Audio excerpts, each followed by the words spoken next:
Aqui no Brasil, falando em termos de planejamento tributário para a pessoa física, você tem seus rendimentos e nós temos limitações de dedutibilidade do rendimento. Então, o governo aceita o plano de saúde, mas não aceita o medicamento como dedutível. Para a pessoa física lá, existe algum planejamento que você possa minimizar a carga tributária na pessoa física dos rendimentos oferidos? Como é que funciona a parte de dedução no imposto de renda da pessoa física lá? Uma pessoa física tem direito de deduzir na sua declaração juros da propriedade financiada, IPTU, plano de saúde, medicamentos com prescrição. Porque lá, se você vai na farmácia e compra um remédio, quer dizer que ele não é prescrito. Agora, se você vai lá no balcão, você precisa de uma receita, é uma prescrição. Então, um remédio prescrito também é dedutível. Doação para a igreja, imposto sobre a venda. Então, tudo que você compra nos Estados Unidos, você vê um microfone por $20. Quando você vai pagar, não é somente $20, é $20 mais 6,5%. Todos esses impostos que você paga, que é o consumidor que paga, podem ser deduzidos também na declaração da pessoa física. A única questão é que a parte médica nos Estados Unidos só pode ser dedutível aquilo que exceda 7,5% do valor da receita ajustada do indivíduo. Então, aquele indivíduo que tem uma receita muito alta, então, às vezes ele tem 10, 12, 15 mil dólares de despesa com saúde, consta na declaração, mas não vai afetar. Então, o planejamento mais usado para a pessoa física, a gente chama de tax planning, são até aquelas pessoas que ganham menos. Então, o marido é autônomo, a mulher trabalha numa empresa registrada. Esse marido autônomo, ele tem uma tributação de quase 30%, com receita baixa, dependendo dos casos, 40%. Então, o que a gente faz? A gente cria uma estrutura para que esse marido continue sendo autônomo, mas deixe de trabalhar direto na pessoa física dele e venha trabalhar através de uma empresa que, para o residente, nós chamamos de S-Corp, que não significa que é uma empresa pequena, mas é um capítulo, um subchapter que tem dentro do Código da Receita, o qual permite que você tenha uma tributação super pequena. Então, assim, um exemplo bem rápido, tinha um casal tentando comprar uma casa já há uns 6 anos, e o marido americano e a mulher brasileira. Só que o marido autônomo ganhava 25 mil dólares por ano, ela, funcionária registrada, ganhava 20. Com essa receita, ele sendo autônomo e não trabalhando de uma outra forma através da empresa, eles teriam que pagar em torno de uns 11 mil dólares para conseguir comprar um imóvel.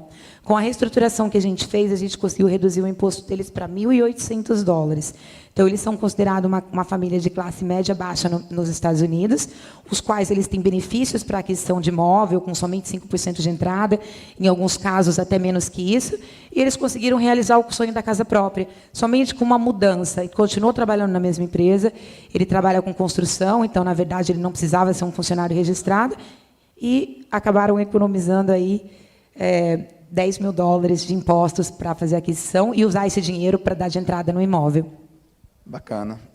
Na verdade, pelo que você coloca, não existe um preconceito do governo ou do fisco federal da pejotização, ou seja, algumas atividades aqui no Brasil que você trabalhando como pessoa física, como autônomo, a tributação é muito alta, chega a 27,5%.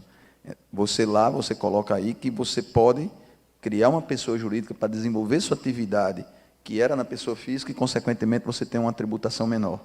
Bem inferior, é isso mesmo. O autônomo nos Estados Unidos tem alguns casos que ele pode chegar a pagar até 45%. A gente tem uma alíquota fixa, que seria de contribuição social, que é de 15,3%. Aí nós temos o imposto de renda, que a alíquota mínima é 10%. Então, o autônomo já começa de cara pagando pelo menos 25,3% de imposto.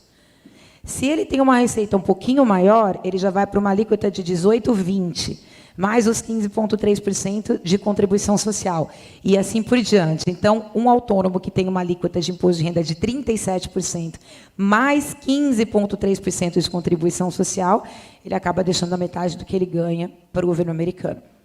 Consequentemente, ele se transformando numa PJ, isso é bem... A gente transforma ele numa PJ e ele vai estar pagando aí uma alíquota efetiva de 12,5%, 13%, um pouquinho mais. Tudo depende da renda da pessoa, porque nossa tabela ela é progressiva. Então, de 0 a 10 mil dólares por ano, você vai pagar 0%. De 10 a 18, você vai pagar 10%.